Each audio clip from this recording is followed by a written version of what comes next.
All right, guys, thanks for being here today and our now second CHASA Student Leadership webinar series. And we've got today Kirsten Peterson of Highland High School, who will be talking about inclusion of students with disabilities in leadership. So Kirsten, I'm going to turn it over to you, and we're looking forward to a great presentation.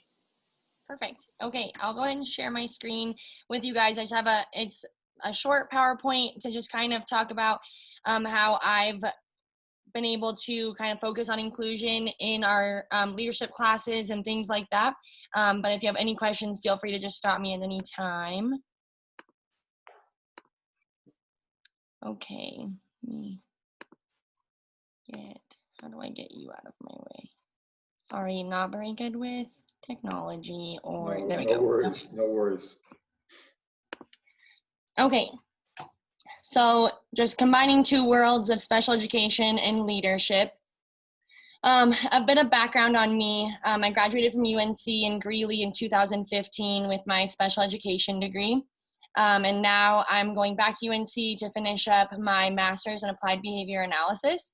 And so my passion's always been special education. And I graduated from Columbine High School in 2011, and we were always really big on inclusion. And I never really knew any different other than, everybody kind of having a place and being involved and included. And as I started to kind of branch out of my small bubble, I started to realize that that wasn't the case everywhere. And so when I came to Highland, I started to realize that that was kind of where I wanted to focus. And so this is my 5th year teaching special education at Highland, and my 4th year being the student council advisor. And so I've really enjoyed being able to kind of combine those two worlds and see what I could do for the students outside of just, becoming leaders in the very stereotypical way. And so our platforms kind of become inclusion. And with this, I've found that it's not just including people with disabilities, it's just including everyone, which is something that I really try and preach to just teachers in general. You don't teach people with disabilities differently, you should teach everyone differently. So that's kind of a bit of background on me and where my passion for all of this really started.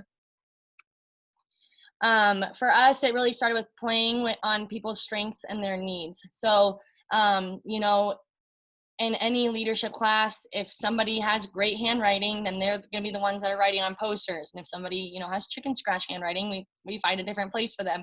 So it's really been the exact same thing when we started incorporating people with disabilities, significant disabilities into our class.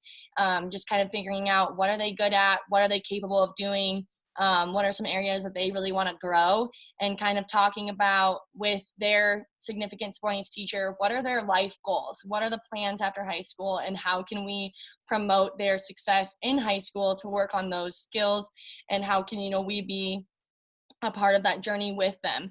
And so we've always tried to find ways that they can be a part of things and feel like they really are a part of things. Nobody wants to feel like they're being handed the dirty work or they're being handed the things that nobody else wants to do.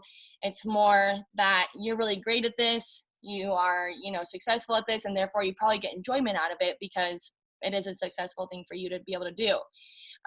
So just focusing on, maximizing what they're capable of doing and their areas of strength, and then also having those peer influencers. So I am very hands-off when it comes to our inclusion and having people working together. I send them on their way with a task, and I, trust that it's going to get done and that they have all the support they need in their peers, which has been really successful.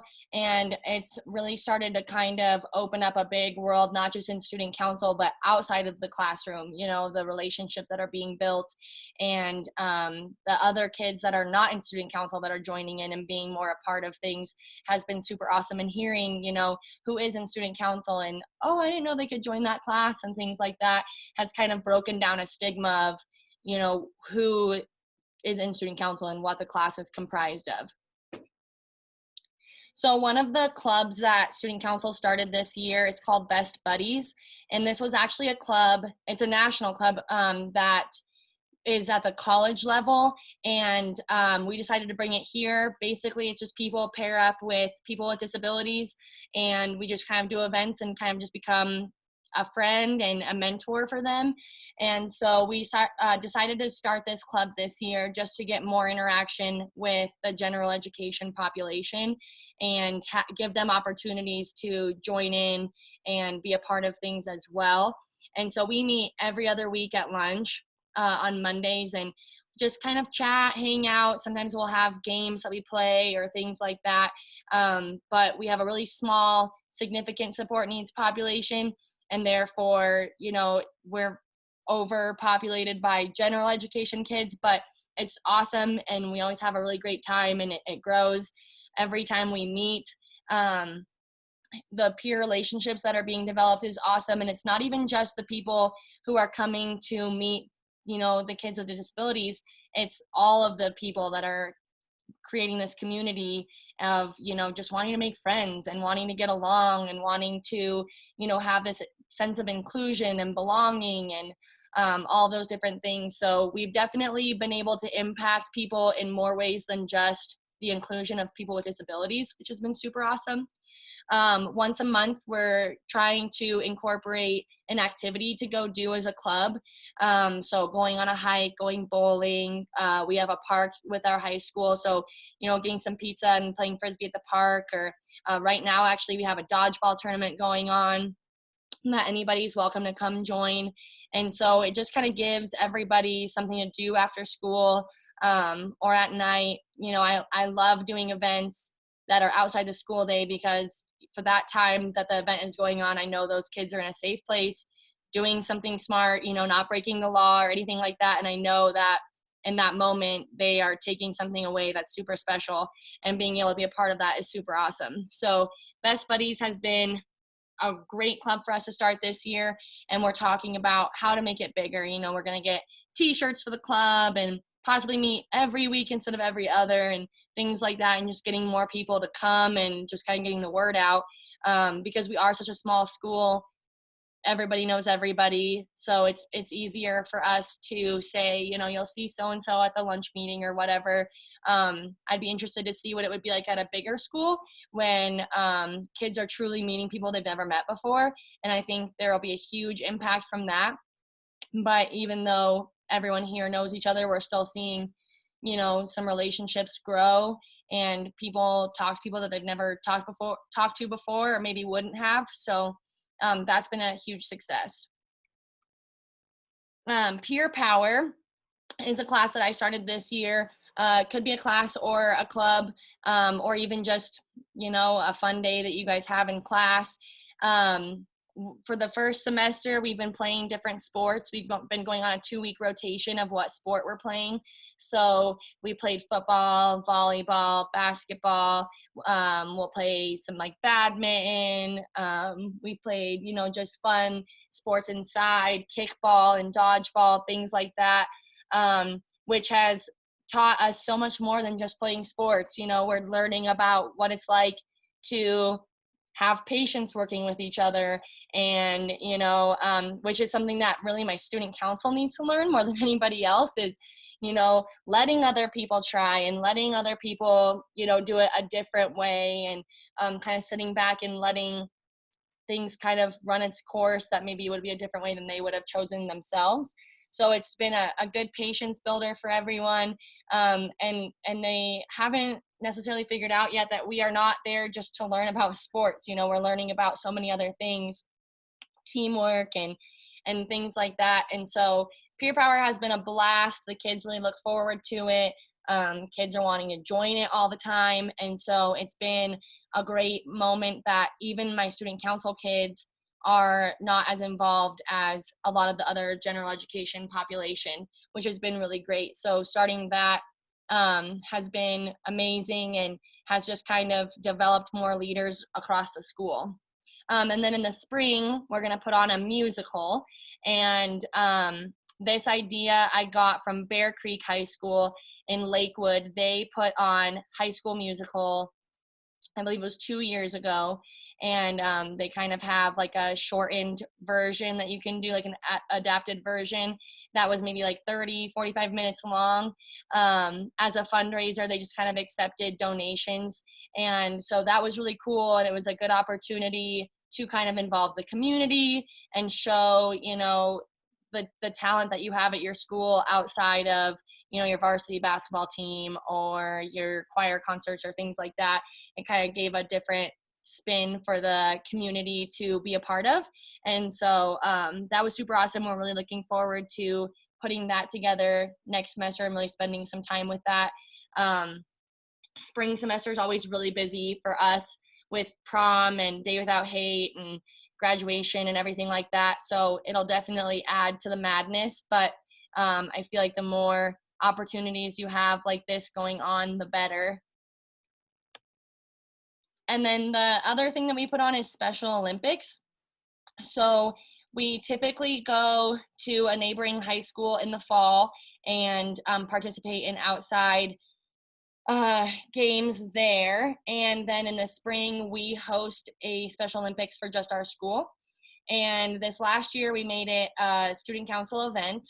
And so the entire day was Special Olympics. And so student council were our student volunteers, and then we opened it up to all seniors because we typically get a huge group of people that want to volunteer, and we're kind of overrun by volunteers. So we limited it to just seniors and then student council people this year.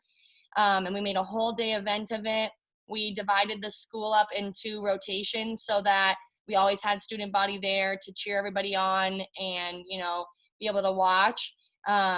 But the mainstay of it was just those volunteers and then the kiddos participating. We had the whole shebang. We dropped down the wrestling light, turned the lights off, had walkout songs.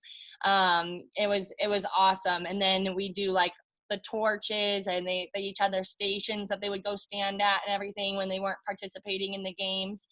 And every year Special Olympics just gets bigger and bigger, to the point that, other kids are asking, are we hosting Special Olympics this year? When's that going to be? And, I want to make sure I'm at school and things like that. And it's really given student council a purpose of something to put on that isn't for the student body. It's for something so much bigger than that, making the difference in these kids' lives, and then also showing the student body what it's like to work with people with disabilities. And I think that's probably the biggest takeaway from as much inclusion as we've had is, this is, I'm showing you by example, what this is supposed to look like and what these relationships can look like and what these kids can bring to the table. I have one kiddo that's in my student council class. He's been in student council all 4 years, and he is unbelievably bright. He's very high in math, very high in reading, but he has autism. And so the kids, are really kind with him, but sometimes it's easy to kind of make things a little bit simpler for people that you think might be struggling. And so every now and then he'll, say something, or something will come up about like his test scores or what he got on something. And they're like, what? I'm like, yeah, you guys forget, he's really bright. He's really capable, and he probably beat you on that test. So it's cool that they get to kind of see each other in a different light outside of what they just see in the classroom, or kind of that just appearance of, oh, this is what I see. They can kind of find out what each person is capable of and how fun they are to be around. And now we have boys that'll come into the lunchroom and they'll be like, hey, can I take so-and-so to the gym so we can shoot some hoops or whatever. So they have started to really include each other outside of all these opportunities, which has been our goal.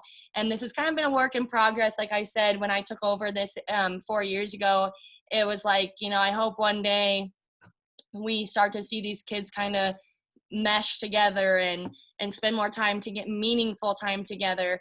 And, every year somebody with a disability is on the homecoming court or things like that. And, they just want each other to succeed so much. And I don't know that we would have made such growth in those areas if we didn't really provide all the opportunities for these kids to get to know each other. And like I said, not just the kids with disabilities, get to know the kids that don't have disabilities, but all of the general education population, and everybody kind of gets a chance to just hang out and not have any pressure. And so I think the biggest thing when it comes to putting these things on is being really hands off and letting the kids kind of run things and take over. And when you have so many moving factors and health concerns and things like that, it's easy to get wrapped up in being concerned about things going well. But I mean, sometimes things don't go the greatest, and yet it's like one of the best experiences of their lives. So it's been super awesome being able to, have all these things for us to put on. And especially now, like, we can't have a homecoming dance with COVID and things like that. So we're more so focusing on these lunch meetings and then these after school things we can have, or whatever time we can spend together, making the most of it, and just really amplifying those things, kind of making a big deal of the small things right now, so that way, as bigger things can happen, we've already got an audience and we already have participants and things like that. So those are the few things that we've done here at Highland to really incorporate people with disabilities. But does anybody have any questions? I know I kind of went fast through everything, so.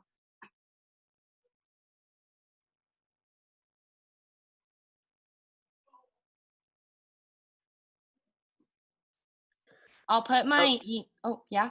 So how are you doing with the limitations and the restrictions due to the COVID, with being able to do up your buddy system and all of that? I know that for us, we're under incredible pressure to make sure that there's that great social distancing and not mixing cohorts. I'm in a much larger school, so I just am interested in how you do that, so maybe I can take it back to my people. Sure. I'm in Weld County, so we're a little bit more lax on the requirements and things like that. Still, we try and be purposeful with like who everybody's with. So kind of making cohorts within the groups, like in the club, okay, making sure we have like assigned seats and everything. That way we can always track back at who sat next to who or whatever. Making sure that if we've peer paired people, they're peer pairs, for a significant amount of time and not really letting them mix. If there's people that we are concerned with health issues, masks and things like that. Our gatherings are typically pretty small. So it just depends. Because we are so small, it's a little bit easier. But I think as you start out, especially in a big school, it's going to be small. And so I always say, like, if we have too many people, that's a good problem to have, and we can kind of go from there. Like, if you're having an after-school activity, separating them out, like, okay, you 20 are going to go to, the gym, and you 20 are going to go to the cafeteria or things like that, and kind of using the space that you have in the school. And then just like really depending on your student leaders to run those times appropriately and meaningfully. Do we invite students from other high schools to our Special Olympics, or is it just for your students? We don't really have school. I mean, the closest school to us is just down the road, but that's the only school that's really out here. And so we combine for Special Olympics in the fall when we do it outside, and like a bunch of schools go to that one. For the one that we host at the high school, we've in the past only done it with us, but I would love to invite like our neighboring school to come up and be a part of it, because it's so awesome when anybody get to interact with anybody else, and when the kids get to be around other people with disabilities, it's just as important for them to learn to interact with people that have disabilities also, just as it is for them to interact with people that don't have disabilities. So I think inviting schools out to be a part of it is really awesome. We just haven't yet. Every year it gets bigger and bigger, and so the hope is definitely to be able to include more people in the future.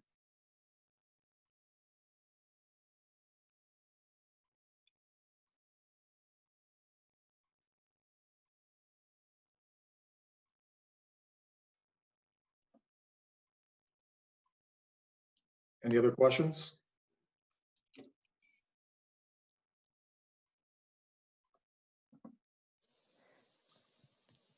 All right, Kirsten, thank you so much. Yeah, of Appreciate course. everything. And again, this will be recorded, and we will post to our YouTube channel and send out a link. Whitney will send out a link probably either tomorrow or early next week, so everyone can look forward to that. We've got a couple more presentations scheduled for next week as well, advisor and student, and we'll send out the Zoom links for those and the calendar invites. So we'll look forward to having everyone hopefully back next week. So thank you for taking the time to listen to Kristen's presentation, and we'll hopefully see everyone next week. Thanks, guys.